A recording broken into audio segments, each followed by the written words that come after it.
Road.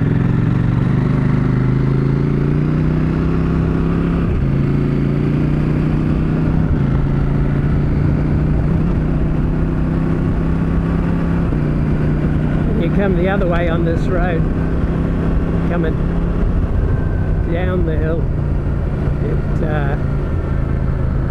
quite often has skid marks going straight ahead. Oh, well, there's a couple there, right there, and right there. So yeah, people often get down there and then don't realise how steep that particular 90-degree left is.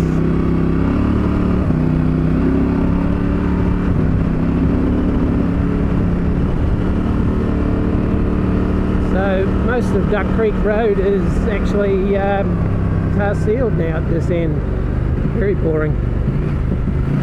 So I guess that's the progress for you. There's not even 20 k's in it now that's gravel. So this is just a shortcut across. Go out to the highway and down. I think we'll stop in at Drake and force ourselves to have a beer. Seems un-Australian. Not really.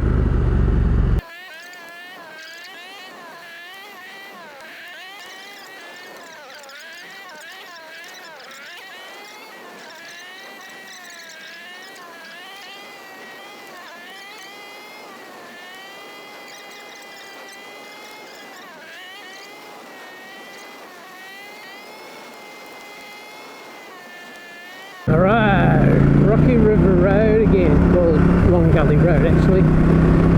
But yeah, it's about 10 k's from here to Rocky River itself, and then we're going to turn off and do Billyrimba and Spirabo. So if you want to watch any of my River Road videos, you get an idea of what this is like. But it's basically this: back it in, weight the outside peg, get going the other way, slide out, repeat. I'm not going to bore you with 10 kilometres of this. Neil just about scored us some venison. Deer over there. Way.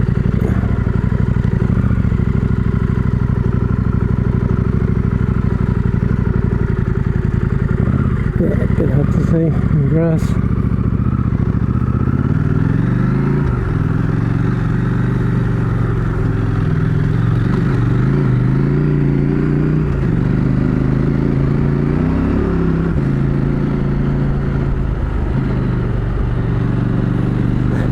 Wasn't actually too much to record on the ride through. They've done a lot of road work to the Spirabo Forest Way and all that. It's all been graded and culverts and widened and nothing interesting, but I mean, it just hasn't rained since they've done it, so it's pretty much how they graded it and left it. Give it a season, summer season, and it'll get a bit scruffy. I think they're doing all the tracks like that for access for bushfire season. Right. So we've gone from Kapameta, oh no, this one's Kapameta, the other one was Warra National Park. There's that little farm there in between the two. It's like big national park land that he has the lease on or whatever. It's a farm literally between them.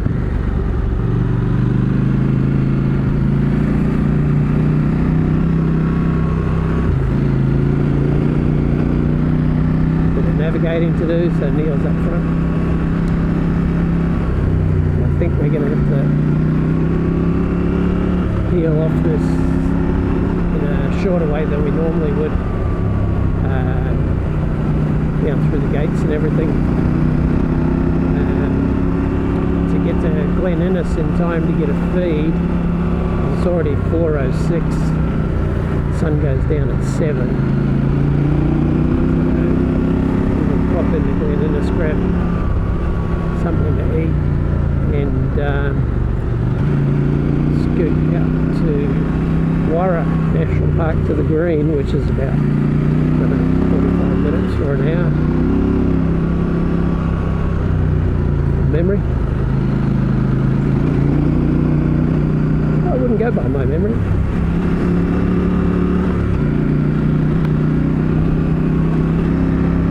But I think it's something like that.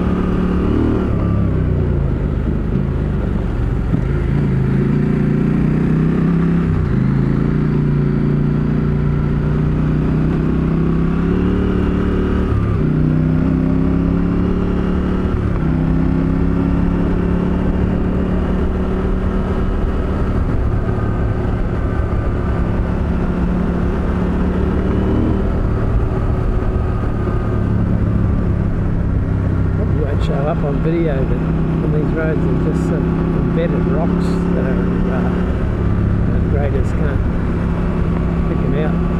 They just stick out and go, "Come here, I'll bend your rim for you."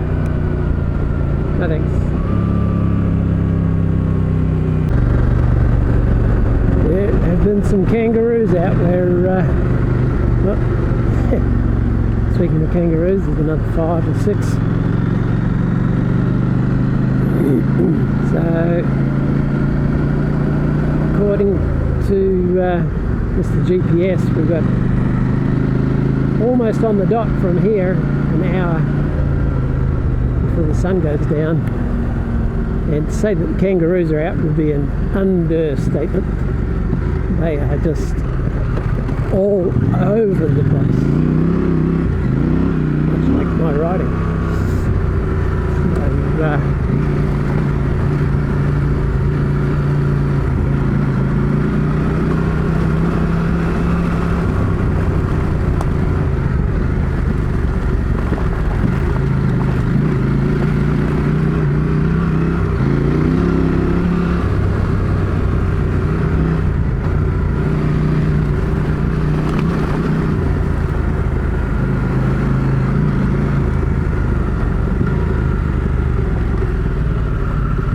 So, not even any water in it.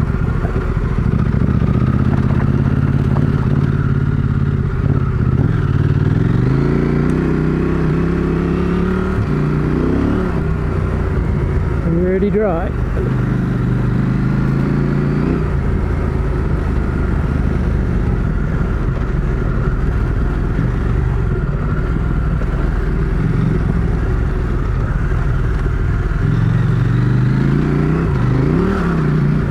A deer, doe, a deer, a female deer, quote Homer Simpson.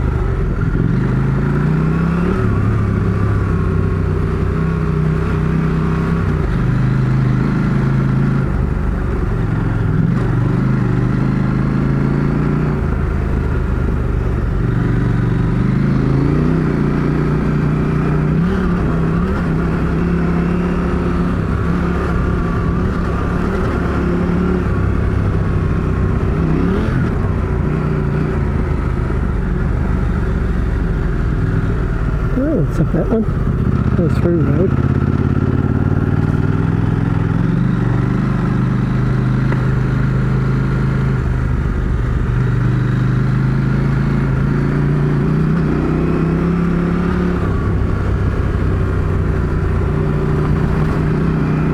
Must have been some boggy areas of what these rocks are for.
big truck in that bridge.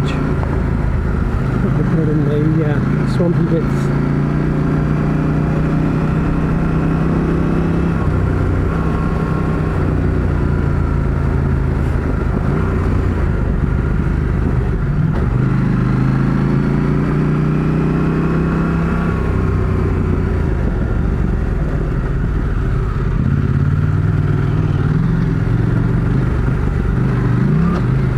Here we are.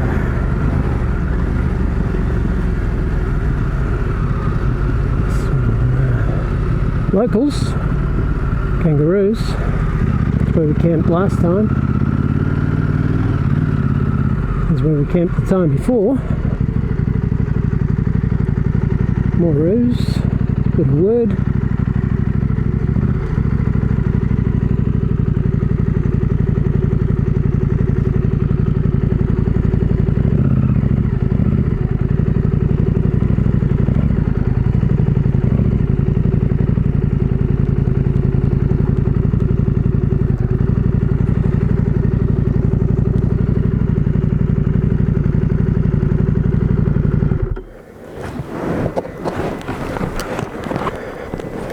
Flat.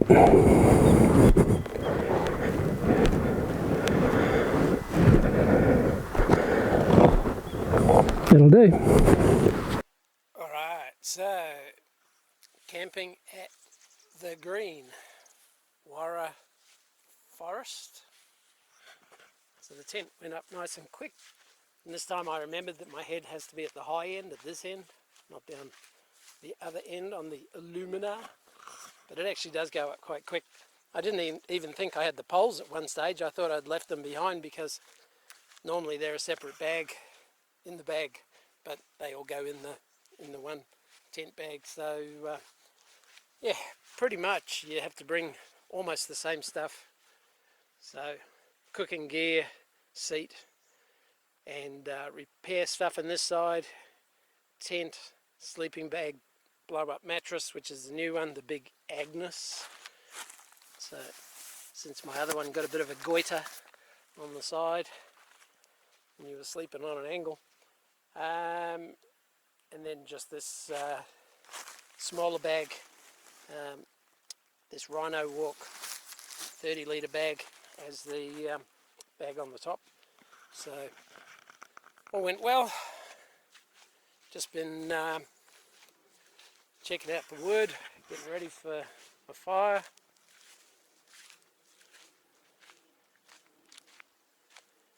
So we've camped this side a couple of times and over the other side once.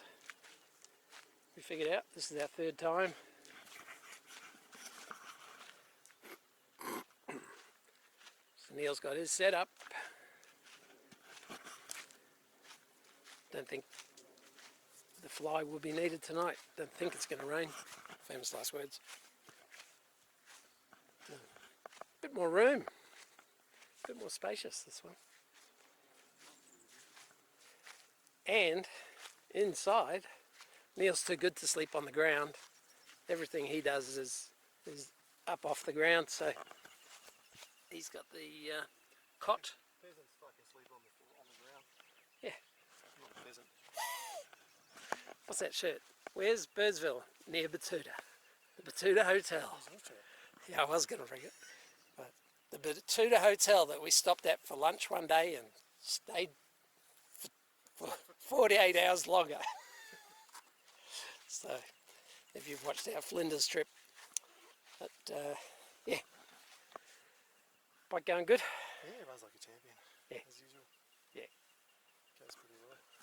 And I might have mentioned on one or two occasions that I think the 890's alright. But not even bottoming it. Still plenty. One click of preload, yep.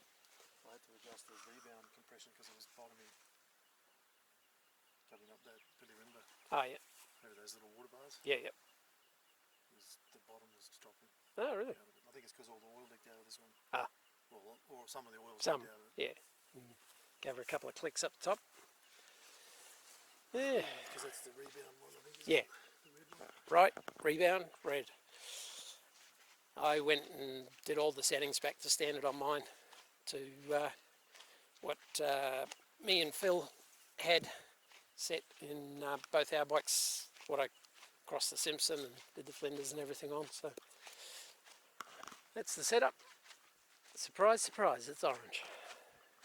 But yeah, pretty pleasant. We've been here when other people have been here before, one or two other all drives and stuff, but Saturday night, starting to cool down, so we'll go get the fire lit. Cheers.